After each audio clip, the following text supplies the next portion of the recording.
നമുക്കൊരു ചെമ്മീൻ ബിരിയാണി ഉണ്ടാക്കിയാലോ?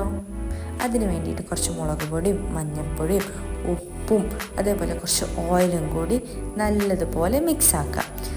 ആ മിക്സാക്കി വെച്ചതിലേക്ക് കുറച്ച് ഇഞ്ചി വെളുത്തുള്ളി പേസ്റ്റും കൂടി ആഡ് ഓൺ ചെയ്ത് മിക്സ് ചെയ്തിട്ട് അതിലേക്ക് കുറച്ച് പ്രോൺസ് ആയിട്ട് ഇട്ട് കൊടുക്കാം.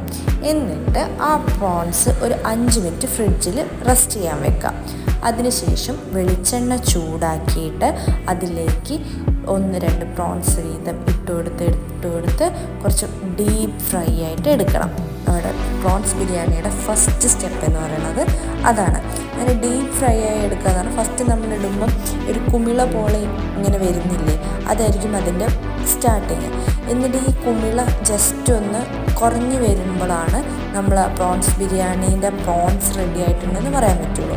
ആ സമയത്ത് നമുക്ക് വേണമെങ്കിൽ മല്ലിയിലയോ കറിവേപ്പിലയോ ഒക്കെ ആഡ് ഓൺ ചെയ്യാം. അപ്പം ഈ ഒരു പാകമാകുമ്പോൾ അതൊന്ന് വറുത്ത് കോരി മാറ്റി വെച്ച് വേറൊരു തവ വെച്ച് അതിൽ വെളിച്ചെണ്ണ ഒഴിച്ച് നമുക്ക് ഈ സവാള നല്ലപോലെ ഡീപ്പ് ഫ്രൈ ആയിട്ട് എടുക്കണം. എന്നിട്ട് ഈ സവാള മാറ്റിയതിന് ശേഷം അതിലേക്ക് അണ്ടിപ്പരിപ്പോ മുന്തിരിയോ ഒക്കെ നമുക്ക് ആഡ് ഓൺ ചെയ്ത് അത് നമുക്ക് വറുത്ത് കോരി മാറ്റി വെക്കണം. ഈ സെയിം വെളിച്ചെണ്ണയിലേക്ക് തന്നെ നമ്മൾ കുറച്ച് നെയ്യൊഴിച്ച് നെയ്യിലേക്ക് കുറച്ച് കറാമ്പട്ട എന്ന് പറഞ്ഞാൽ ബിരിയാണിയുടെ സാധനങ്ങൾ അതെല്ലാം ഇട്ട് കുറച്ച് ഇഞ്ചി വെളുത്തുള്ളി മുളകിൻ്റെ പേസ്റ്റ് എടുത്ത് നേരത്തെ കഴുകി വെച്ചിരുന്ന നമ്മുടെ ബിരിയാണി റൈസ് അതിലേക്ക് ഇടുക. ആ ബിരിയാണി റൈസിൽ എത്രയാണോ എടുത്ത് അതിൻ്റെ ഇരട്ടി വെള്ളം നമ്മൾ അതിലൊഴിച്ച് അതിലേക്ക് കുറച്ച് നമ്മൾ ഉപ്പിട്ട് അതേപോലെ ഒരു ചെറുനാരങ്ങ സ്ക്വീസ് ചെയ്ത് ഒഴിച്ചിട്ട് നമ്മൾ അടച്ച് വെച്ച് വേവിക്കാം. അപ്പോൾ തന്നെ നമ്മളൊരു തവ എടുത്ത് അതിലേക്ക് വെളിച്ചെണ്ണ ചൂടാക്കിയിട്ട് നമുക്ക് മസാലയ്ക്ക് വേണ്ട ഉള്ളി വഴറ്റിയെടുക്കാം. ഇങ്ങനെ മസാലയ്ക്ക് വേണ്ട ഉള്ളിക്ക് ഒരു ബ്രൗൺ കളറാകുമ്പോൾ നമ്മളിതിലേക്ക് തക്കാളി ഇട്ടിട്ട് അതിലേക്ക് നമ്മുടെ വെളുത്തുള്ളി ഇഞ്ചി പേസ്റ്റ് പച്ചമുളക് എന്നതിൻ്റെ പേസ്റ്റും കുറച്ച് ഗരം മസാലയും ഒരു 1/2 സ്പൂണ് ബട്ടറും കൂടി ആഡ് ഓൺ ചെയ്യാം. എന്നിട്ട് നമ്മൾ നേരത്തെ വറുത്ത് കോരി വെച്ചിരിക്കുന്ന പ്രോൺസും കൂടി അതിലേക്കിട്ട് നല്ലപോലെ മിക്സ് ചെയ്യാം.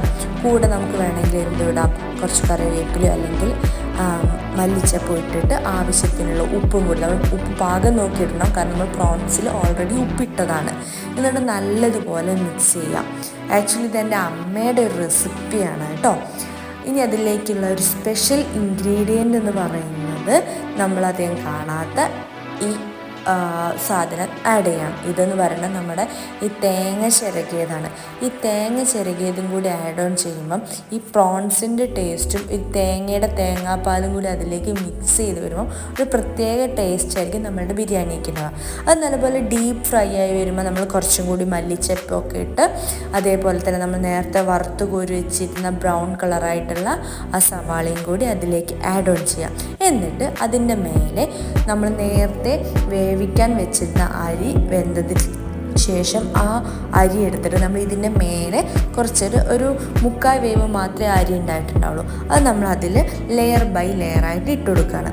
എന്നിട്ട് ഫസ്റ്റ് ലെയർ ഇട്ട് കഴിഞ്ഞിട്ട് നമ്മൾ സവാളയുടെ ആ വറുത്ത് കോരി വെച്ച അതും അതേപോലെ അണ്ടിപ്പരിപ്പ് മുന്തിരിയും അതേപോലെ തന്നെ നമുക്ക് ഇതിലേക്ക് പുതിന ഇല ചേർക്കാം, അതേപോലെ മല്ലിച്ചപ്പ് എല്ലാം ഇട്ടിട്ട് ഒരു ലെയർ ഉണ്ടാക്കുക.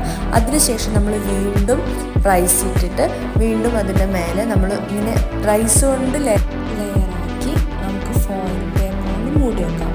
എന്നിട്ട് ആ ഫോയിൽ പേപ്പർ ഏകദേശം ഒരു 15 മിനിറ്റോളം ഒരു മീഡിയം ഫ്ലെയിമിൽ കിടന്നിട്ട് വേവണം. അതിനുശേഷം നമുക്ക് ഫോയിൽ പേപ്പർ റിമൂവ് ചെയ്തിട്ട് ചൂടോടെ വിളമ്പാം. അപ്പോൾ നമ്മുടെ പ്രോൺസ് ബിരിയാണി ഇവിടെ റെഡി ആയിട്ടുണ്ട്. നല്ല രീതിയിൽ റൈസ് വെന്ത് വന്നിട്ടുണ്ട്. അതേപോലെ നമ്മളുടെ മസാല അതിനടിയിലായിരിക്കും. അപ്പോൾ നമ്മൾ മിക്സ് ചെയ്തിട്ട് വേണം അത് വിളമ്പാൻ. Prawns biryani ready.